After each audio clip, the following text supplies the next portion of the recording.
Picture this. It's 2005 at Camp Nou. Ronaldinho receives the ball near the touchline. He slows down. The defender waits. The crowd senses something is coming. One touch, a slight pause, then the elastico. The defender is gone.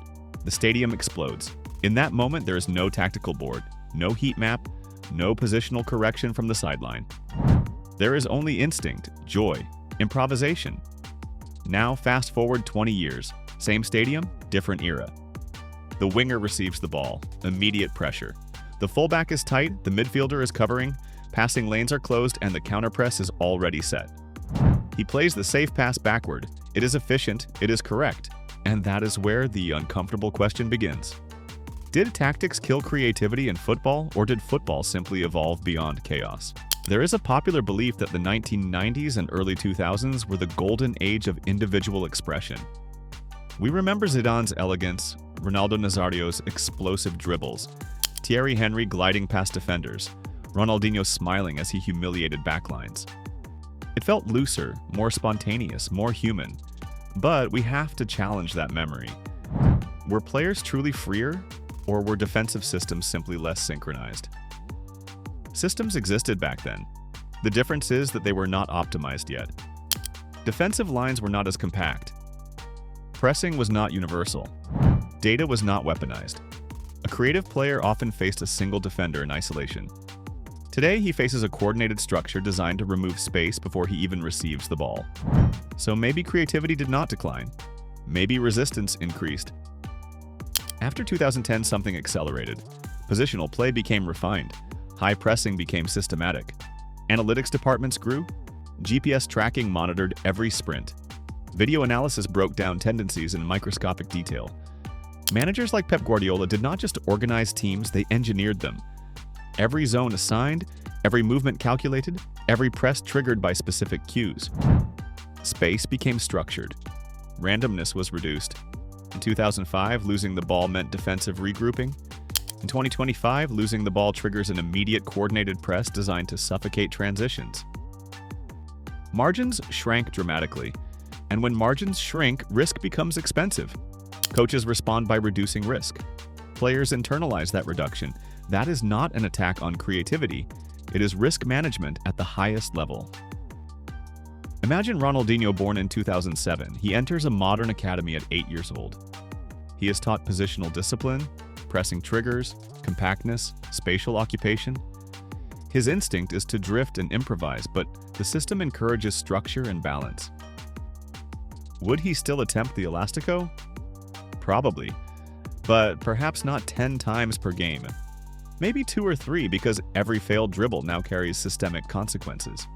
In modern football, a lost ball is not isolated. It destabilizes the collective shape. Creativity must justify itself tactically. That inevitably changes behavior. Let's talk about data. Modern teams press more intensely than teams from the early 2000s. Defensive compactness is tighter. The average distance between lines is smaller. Sprint distances are higher. Recovery speeds are faster. Analytics reward shot quality, passing efficiency, territorial control, repeatable patterns. They do not measure audacity or imagination. They measure probability. And probability discourages unnecessary risk. Chaos creates highlights, but systems win leagues. That is the central trade-off. Consider Erling Haaland. He is devastating, but not chaotic. He occupies zones, times movements, attacks predefined spaces within a structure.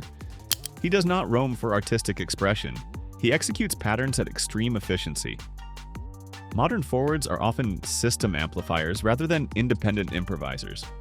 Efficiency feels less magical, but it is brutally effective. When people say creativity died, they might really mean that entertainment shifted. We romanticize Ronaldinho's genius, but we forget his misplaced passes, his defensive lapses, the tactical imbalances he sometimes created. Modern football exposes everything. Data tracks every sprint, every turnover, every positional error. Nothing hides. In earlier eras, imperfection was tolerated because it was not quantified at this scale. Today, it is measured relentlessly. Measurement changes behavior. Players adapt to survive. The biggest shift might not even be tactics alone. It is institutional pressure. Broadcasting deals worth billions. Global audiences analyzing every moment. Managers losing jobs after a few poor results. In 2003, a coach might survive with flair and volatility. In 2025, job security demands control. Control reduces variance. Variance produces magic. There lies the paradox. Is modern football less creative? Not necessarily, it is differently creative. Creativity now appears in synchronized rotations that dismantle compact blocks, in disguised third-man runs, and pressing traps engineered to perfection. It is intellectual creativity, system-based creativity, but it lacks the visible spontaneity that feels like street football. Humans connect emotionally to chaos more than to optimize structure. Football did not become less creative, it became more complex. As systems improve, space decreases. When space decreases, creativity must become sharper and faster.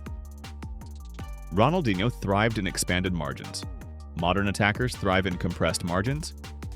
Different ecosystems require different adaptations. Evolution does not eliminate creativity, it transforms it. However, something emotional has changed. The early 2000s felt unpredictable. You sensed that something irrational could happen at any second. Modern football often feels controlled, almost surgical. Precision replaced improvisation as the dominant aesthetic. Control wins championships. Chaos wins hearts. So did tactics kill creativity? The honest answer is no. Tactics constrained it, refined it, disciplined it, and forced it to operate within structure. But they did not eliminate it. Creativity today survives inside systems rather than outside them. The real tension is not between tactics and talent. It is between chaos and control. Modern football chose control because control maximizes consistency and results. Yet many fans still long for chaos because chaos feels human. If Ronaldinho played today, he would still have talent. He would still have imagination.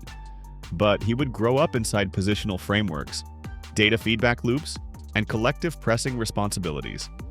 He might still shine, but he would not look the same. The ecosystem shapes the artist, so maybe the question is not whether tactics killed creativity. Maybe the question is whether we are willing to sacrifice unpredictability for perfection. Because modern football optimized the game to an extraordinary level. It became faster, smarter, more precise. But optimization always reduces randomness, and randomness is where magic lives. So ask yourself this: if you could choose between a perfectly structured team that wins consistently and a chaotic genius capable of brilliance and failure in equal measure, which version of football would you prefer to watch?